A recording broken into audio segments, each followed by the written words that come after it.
தமிழக மக்களின் அலைச்சலுக்கு வருகிறதா முடிவு? சென்னைக்கு பயணிப்பது பேரலைச்சல் எனும் குற்றச்சாட்டு. தென் தமிழக மக்களின் அலைச்சலுக்கு வருகிறதா முடிவு? துணை தலைநகரமாக போகிறதா திருச்சி? பெரும் அறிவிப்புக்கு தயாராகிறாரா முதல்வர் ஸ்டாலின்?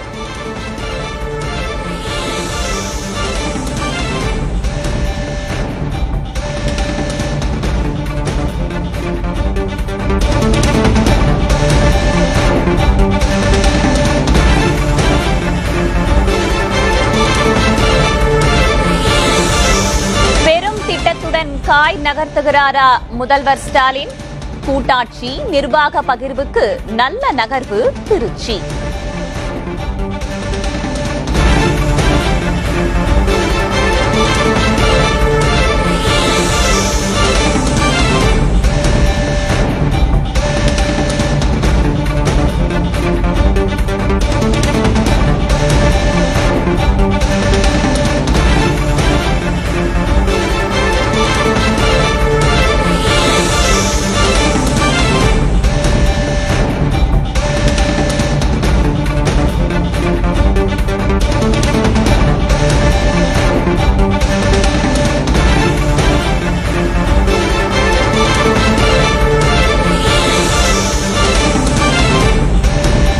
ஏற்கனவே துணை தலைநகரங்களை கொண்ட மாநிலங்களை பார்க்கிறோம். உத்தராகண்ட், இமாச்சலம், மகாராஷ்டிரம் என்ற வரிசையில் தமிழகமும் இணைய போகிறதா?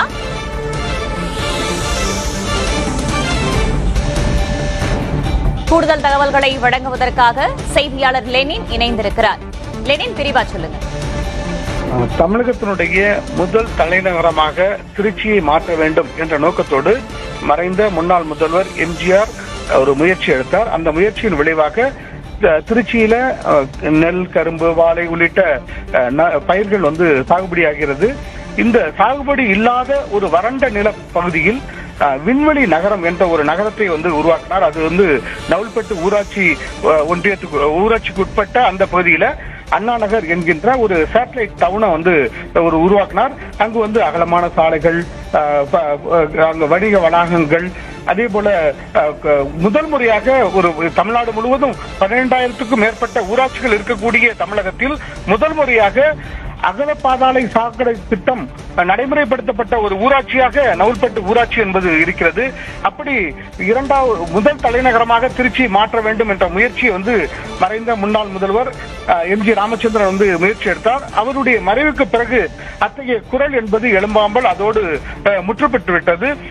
தற்போது தமிழகத்தினுடைய நகராட்சி நிர்வாகத்துறை அமைச்சராக இருக்கக்கூடிய அமைச்சர் கே. நேருவும், அதே போல தமிழகத்தினுடைய பள்ளிக்கல்வித்துறை அமைச்சராக இருக்கக்கூடிய அன்பில் மகேஷ் பொய்யாமொழியும் தங்களுடைய திமுகவின் தேர்தல் அறிக்கையை தயாரிக்கக்கூடிய ஒரு குழு இன்று கனிமொழி தலைமையிலான அந்த குழு இங்க திருச்சிக்கு வந்திருந்தது. ஜமால் முகமது காலேஜில் அதற்கான கூட்டம் நடைபெற்றது. 11 பேர் அடங்கிய அந்த குழுவின் முன்பாக 2 அமைச்சர்களும் ஒருமித்த கருத்தோடு தற்போது ஒரு மனுவை கொடுத்திருக்கிறார்கள். அந்த மனுவில் வரக்கூடிய திமுகவினுடைய தேர்தல் அறிக்கையில் 2026ஆம் ஆண்டு நடைபெற இருக்கக்கூடிய அந்த சட்டமன்ற தேர்தலுக்கான திமுக அறிக்கையில் மக்களுக்கான பல்வேறு நலத்திட்டங்களை அறிவிக்க இருக்காங்க. வரக்கூடிய ஆட்சி திமுக ஆட்சியாக அமைந்தால் என்னென்ன விஷயங்களை மக்களுக்கு செய்து கொடுக்க போகிறோம் என்பது குறித்து மக்களிடம் கேட்டறிந்து அதை பூர்த்தி செய்ய வேண்டும். அவர்களுடைய கோரிக்கைகளை நிறைவேற்றக்கூடியதாக அந்த அறிவிப்புகள் தேர்தல் அறிக்கையில் இடம்பெற்றிருக்க வேண்டும் என்ற நோக்கத்தோடு அந்த குழுவினர் மக்களிடம் கருத்து கேட்கக்கூடிய ஒரு நிகழ்ச்சி நடந்துட்டு இருக்காங்க. அந்த அடிப்படையில செய்தியாளர்களையும் சந்தித்தார்கள், அதே போல மாற்றுத்திறனாளிகளை சந்தித்தார்கள், பொதுமக்களை சந்தித்தார்கள். இப்படி எல்லா தொழில் முனைவோர்களை, தொழில் ஏற்கனவே செய்து கொண்டிருக்கக்கூடிய நபர்களை, இப்படி பலதரப்பட்ட மக்களை சந்தித்து அவர்களுடைய கருத்துக்களை கேட்கக்கூடிய பணியை இந்த 11 பேர் கொண்ட குழுவினர் செய்திருக்கிறார்கள்.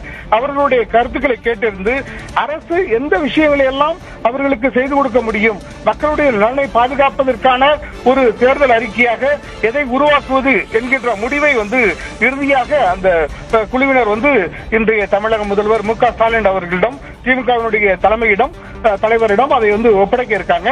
அதன் அடிப்படையில் தான் திமுகவினுடைய தேர்தல் அறிக்கை என்பது வெளிவர இருக்கிறது. தமிழகத்தினுடைய முதல் தலைநகரமாக மாற்ற வேண்டும் என்று எம்ஜிஆர் முயற்சி எடுத்தார்.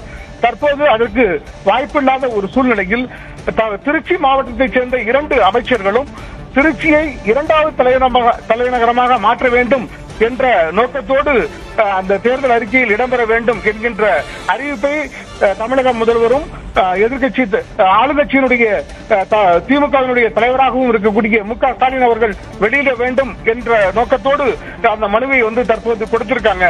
வேதவழி, தகவல்களுக்கு நன்றி லெனின்.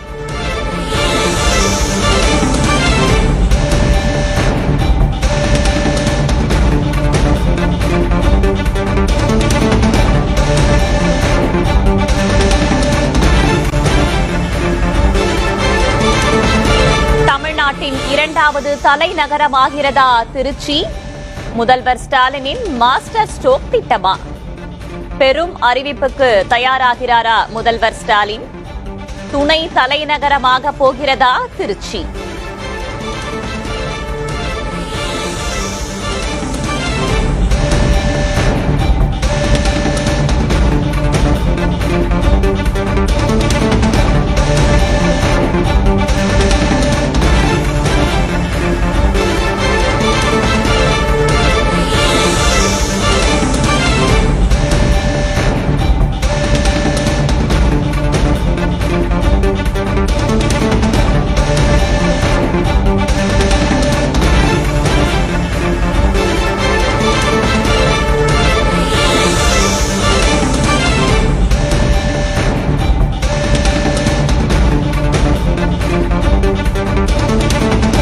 தலைநகரம் திருச்சி காத்திருப்பில் நீண்ட கால கனவு.